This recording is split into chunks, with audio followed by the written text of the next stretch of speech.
mas-uuliyiinta diblomaasiyadeed ee dalkaasi Iiraan waxay sheegeen in ay diyaar u yihiin wada hadal walba oo Mareykanka ay la yeelanayaan, laakiin aysan marnaba aqbali doonin in shuruucda kaynta ama howdka lagu dhaqo Iiraan, midaas oo ah in xoog lagu muquuniyo dalkooda.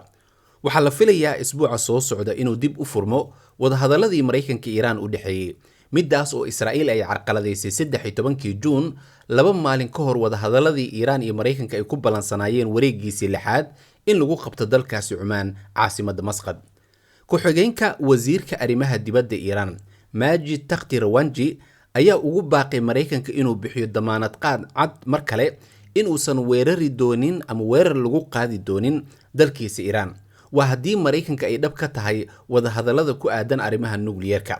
Rawanji oo BBC-da waraysi siiyey ayaa waxa uu sheegay in Mareykanka uu u soo diray wafdigaas uu ka codsaday in miiska wada hadalada ay dib ugu soo laabtaan.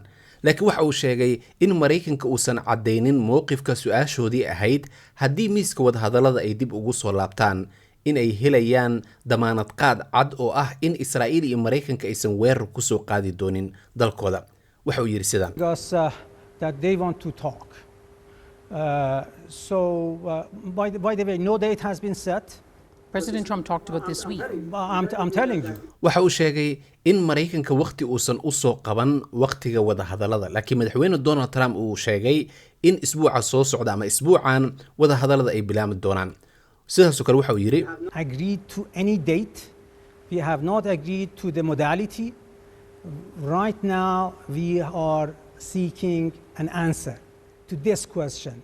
Are we going to see a repetition of an act of aggression? bakan waxa uu yiri yani haddii wada hadalada miiska wada hadalada aynu ku soo laabano, su'aasha aynu Mareykanka aynu weydiinay ilaa ay hadda aynu jawaabta ka sugayna waxay tahay haddii miiska wada hadalada aynu dib ugu soo laabano, wixii horey u dhacay mid la mid ah miyaa dhacaysa mise waa laga baaqsan doonaa. ilaa ay haddana Mareykanka jawaabtaas kama hayna ayuu leeyahay. Majid Takht, ku-xigeenka wasiirka arrimaha dibadda dalkaas Iiraan, isagoo la hadlay BBC-da wuxuu sidaas oo kale sii sheegay in ay diyaar u yihiin inay ka wada hadlaan Mareykanka heerka uraniumka iyo waxa la adeegsan karo, laakiin Mareykanka uu taagan yahay haddii aad heshaan hubka nukliyeerka waan idin duqayn doonaa. waxa uu ku tilmaamay arrinkaas inay tahay shuruucda jangalka ama shuruucda howdka. marnaba Iiraan aysan aqbali doonin in la cadaadiyo oo la yiraahdo wax hub nukliyeer ma haysan kartaan, arrinkaasina inay tahay shuruuc laga adeegsado meelaha howdka ah. wuxuuna yiri sidaan The level of that can be discussed. The capacity can be discussed. But to say that you should not have enrichment, you should have zero enrichment, and if you do not agree, we will bomb you. Majid Takht wuxuu sidaas oo kale waraysigiisa uu ku sheegay in Iiraan ay ku adkaysanayso xaqeeda oo ah in uraniumka ay aruursato. sidaas oo kale wuxuu beeniyay in Iiraan si qarsoodi ay ugu dhowdahay hubka nukliyeerka inay dhisato. waxa uu yiri waxaana laga hor istaagay inaynu helno qalab muhiim u ahaa barnaamijkeena cilmi baarista nukliyeerka.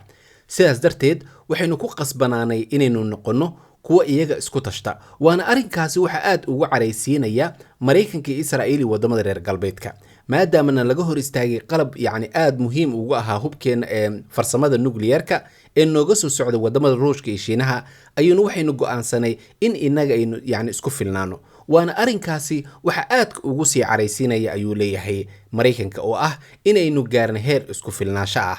dhanka kale, wasiirka arrimaha dibadda waddankaas Iiraan, Abbas Araghchi, waxa uu muujiyay shaki weyn uu ka qabo inuu dib u bilowdo wada hadaladii ay la lahaayeen Mareykanka, balse wuxuu carabka ku adkeeyay in albaabka diblomaasiyadeed aysan marnaba xiri doonin. si kastaba haatee, wasiirka arrimaha dibadda Iiraan wuxuu u muuqdaa mid aan rajo badan ka qabin in wada hadaladan si dhaqso ay u bilowdaan.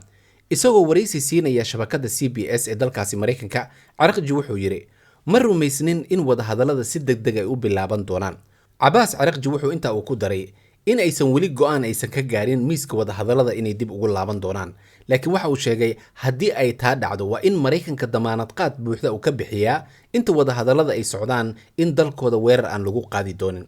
si kastaba haatee, Araghchi waxa uu sheegay in albaabada diblomaasiyadeed weligooda aysan xirmi doonin, sidaasi oo kalena ay diyaar u yihiin in wada hadal ay la galaan Mareykanka, laakiin marnaba aysan aqbali doonin in Iiraan lagu qasbo inaysan marnaba yeelan karin nukliyeerka. runtii hadalladan ka soo yeeraya mas-uuliyiinta dalka Iiraan waxay ku soo beegmaysaa iyadoo Maraykanka Israa'iil ay ku cadaadinayaan Iiraan in gabi ahaanba hubkeeda nuclear-ka ay baabi'iso.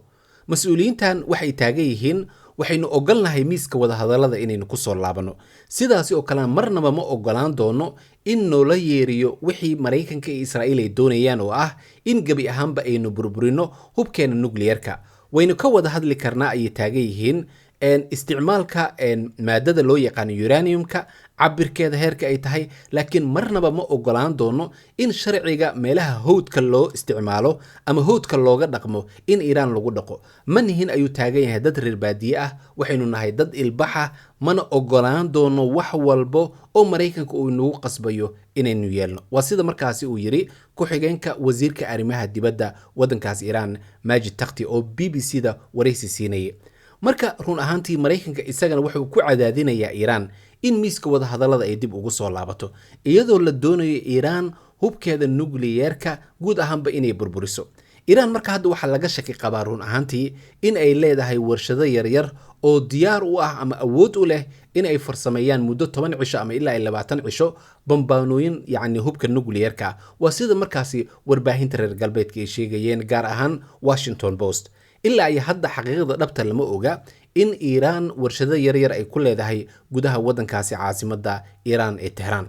runtii mas'uuliyiinta Iiraan mowqifka ay taagan yihiin waa mid cad. waxay ka dalbanayaan Maraykanka in ay ka helaan damaanad qaad ah in Israa'iil ama Maraykanka laf ahaantiisa weerar uusan ku qaadi doonin dalkooda inta wada hadallada ay socdaan.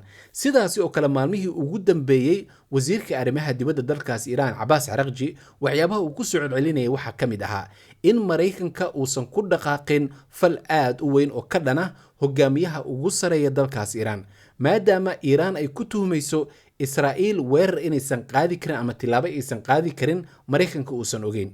marka waxaan la soconaa tan ilaa markii dagaalka uu bilowday ama 12 cisho dagaalka uu socday, Israa'iil waxay ku soo celcelinaysay inay doonayaan inay dilaan hogaamiyaha ugu sareeya dalkaas Iiraan, isla markaana xukuumadda ka jirta waddankaas Iiraan ay bedeli doonaan.